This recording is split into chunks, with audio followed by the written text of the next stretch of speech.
Corona के खिलाफ नमस्कार। कोरोना के खिलाफ लड़ाई में जनता कर्फ्यू से लेकर आज तक हम सभी भारतवासियों ने बहुत लंबा सफर तय किया है। समय के साथ आर्थिक गतिविधियों में भी धीरे धीरे तेजी नजर आ रही है। हम में से अधिकांश लोग अपनी जिम्मेदारियों को निभाने के लिए फिर से जीवन को गति देने के लिए रोज घरों से बाहर निकल रहे हैं। त्योहारों के इस मौसम में बाजारों में भी रौनक धीरे धीरे लौट रही है, लेकिन हमें ये भूलना नहीं है कि लॉकडाउन भले चला गया हो, वायरस नहीं गया है।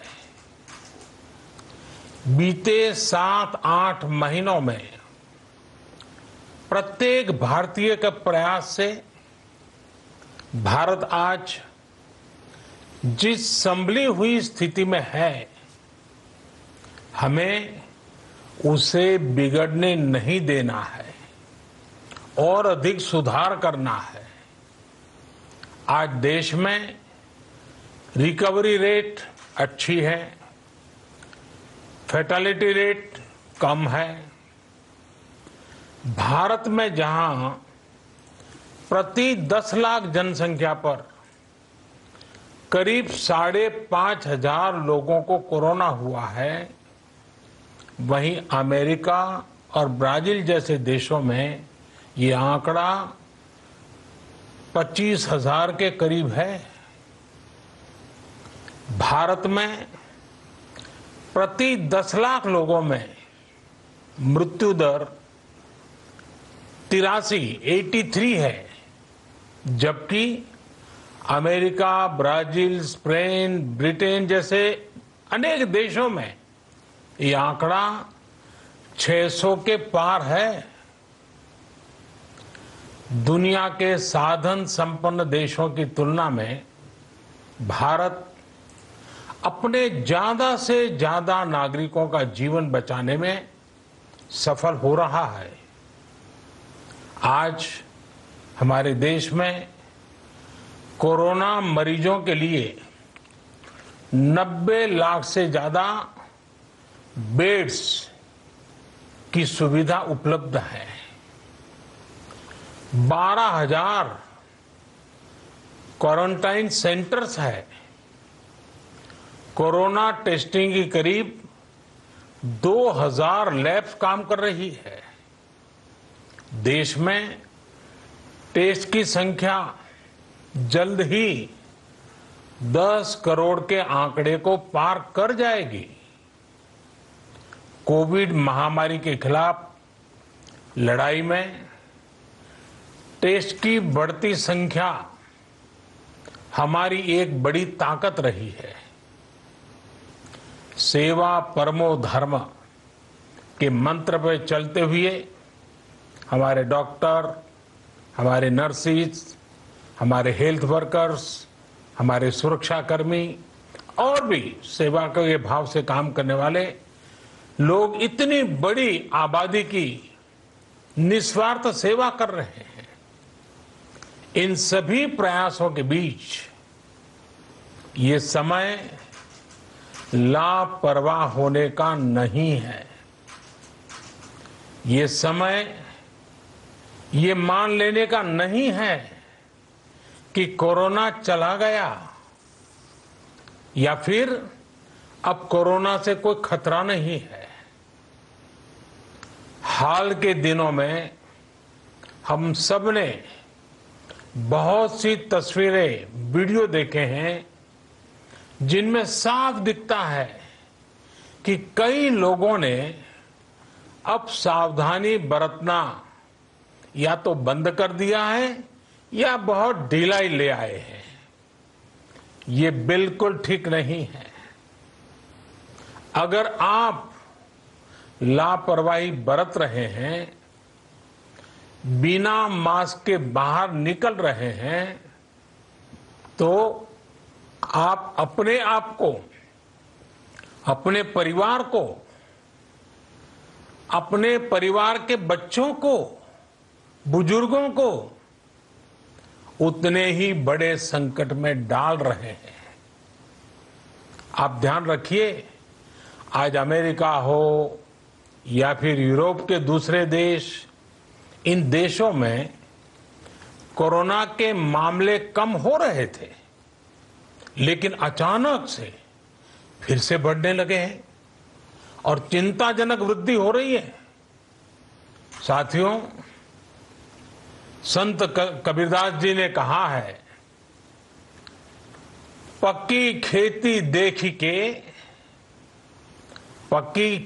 देखी के गर्व किया किसान, अजहू जोला बहुत है, घर आवे तब जान। अर्थात कई बार हम पकी हुई फसल देखकर ही अति आत्मविश्वास से भर जाते हैं कि अब तो काम हो गया, लेकिन जब तक फसल घर न आ जाए तब तक काम पूरा नहीं मानना चाहिए। यही कबीरदास जी कह के गए हैं। यानी जब तक सफलता पूरी न मिल जाए, लापरवाही नहीं करनी चाहिए। साथियों, जब तक इस महामारी की वैक्सीन नहीं आ जाती, हमें कोरोना से अपनी लड़ाई को रत्ती भर भी कमजोर नहीं पड़ने देना है। बरसों बाद हम ऐसा होता देख रहे हैं कि मानवता को बचाने के लिए युद्ध स्तर पर पूरी दुनिया में काम हो रहा है। अनेक देश इसके लिए काम कर रहे हैं। हमारे देश के वैज्ञानिक भी वैक्सीन के लिए जी जान से जुटे हैं। भारत में अभी कोरोना की कई वैक्सीन पर काम चल रहा है। इनमें कुछ एडवांस स्टेज पर है, आशास्पद स्थिति दिखती है। साथियों, कोरोना की वैक्सीन जब भी आएगी, वो जल्द से जल्द प्रत्येक भारतीय तक कैसे पहुंचे, इसके लिए भी सरकार की तैयारी जारी है। एक एक नागरिक तक वैक्सीन पहुंचे, इसके लिए तेजी से काम हो रहा है।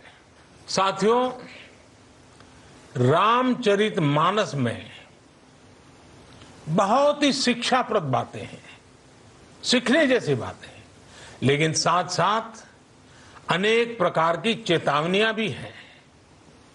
जैसे रामचरितमानस में बहुत बड़ी बात कही गई है, रिपु रुज पावक पाप, रिपु रुज पावक पाप, प्रभु अहि गनीय न छोट करी। अर्थात आग, शत्रु, पाप यानी कि गलती और बीमारी, इन्हें कभी छोटा नहीं समझना चाहिए। जब तक इनका पूरा इलाज न हो जाए, इन्हें हल्के में नहीं लेना चाहिए। इसलिए याद रखिए, जब तक दवाई नहीं, तब तक ढिलाई नहीं। त्योहारों का समय हमारे जीवन में खुशियों का समय है, उल्लास का समय है। एक कठिन समय से निकलकर हम आगे बढ़ रहे हैं। थोड़ी सी लापरवाही हमारी गति को रोक सकती है, हमारी खुशियों को धूमिल कर सकती है। जीवन की जिम्मेदारियों को निभाना और सतर्कता, ये दोनों साथ साथ चलेंगे, तभी जीवन में खुशियां बनी रहेगी। 2 गज की दूरी, समय समय पर साबुन से हाथ धुलना और मास्क लगाना, इसका ध्यान रखिए। और मैं आप सबसे करबद्ध प्रार्थना करता हूं, आपको मैं सुरक्षित देखना चाहता हूं, आपके परिवार को सुखी देना चाहता हूं। ये त्योहार आपके जीवन में उत्साह और उमंग भरे, ऐसा वातावरण चाहता हूं।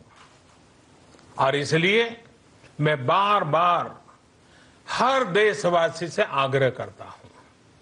मैं आज अपने मीडिया के साथियों से भी, सोशल मीडिया में जो सक्रिय हैं उन लोगों से भी बड़े आग्रह से कहना चाहता हूं कि आप जागरूकता लाने के लिए, इन नियमों का पालन करने के लिए जितना जन जागरण अभियान करेंगे, ये आपकी तरफ से देश की बहुत बड़ी सेवा होगी।